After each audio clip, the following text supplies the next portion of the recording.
جب حضرت ابو ذر رضی اللہ عنہ نے بلال رضی اللہ عنہ کو کہا، ایک کالی کلوٹی ماں کے بیٹے، اب تو بھی میری غلطیاں نکالے گا؟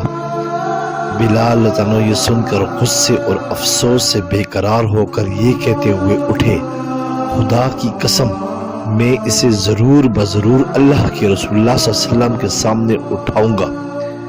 یہ سن کر اللہ کے رسول کے چہرے کا رنگ بدل گیا اور آپ صلی اللہ علیہ وسلم نے ارشاد فرمایا، ابو ذر، کیا تم نے اسے ماں کی یاد دلائی؟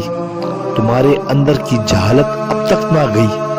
اتنا سننا تھا کہ ابو ذر یہ کہتے ہوئے رونے لگے، یا رسول اللہ میرے لیے دعائے مغفرت کر دیجیے، اور پھر روتے ہوئے مسجد سے نکلے۔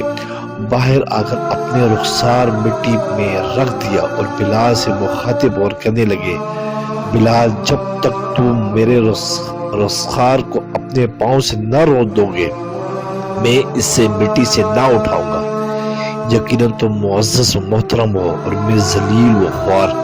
یہ دیکھ کر بلال روتے ہوئے آئے اور ابو ذر سے قریب ہو کر ان کے رخسار کو چوم لیا اور بے ساختہ گویا ہوئے، خدائے پاک کی قسم میں اس رخسار کو کیسے رون سکتا ہوں جس نے ایک بار بھی خدا کو سجدہ کیا ہو۔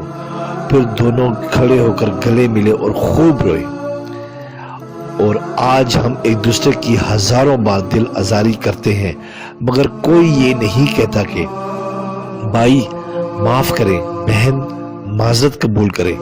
یہ سچ ہے کہ ہم آئے دن لوگوں کے جذبات کو چھلنی کر دیتے ہیں، مگر ہم معذرت کے الفاظ تک زبان سے ادا نہیں کرتے، اور معاف کر دیجئے جیسا ایک عدد لفظ کہتے ہوئے بھی ہمیں شرم آتی ہے۔ معافی مانگنا عمدہ ثقافت اور بہترین اخلاق ہے، جبکہ کئی لوگ سمجھتے ہیں کہ یہ خود کی بے عزتی ہے۔ ہم سب مسافر ہیں اور سامان سفر نہایت ہی کم۔ ہم سب دنیا و آخرت میں اللہ سے معافی اور درگزر کا سوال کرتے ہیں۔ سبسکرائب کریں، لائک کریں اور بیل آئیکن پہ کلک کریں تاکہ آپ کو اس طرح ہی پیاری اچھی اسلامی ویڈیو ملتی رہے۔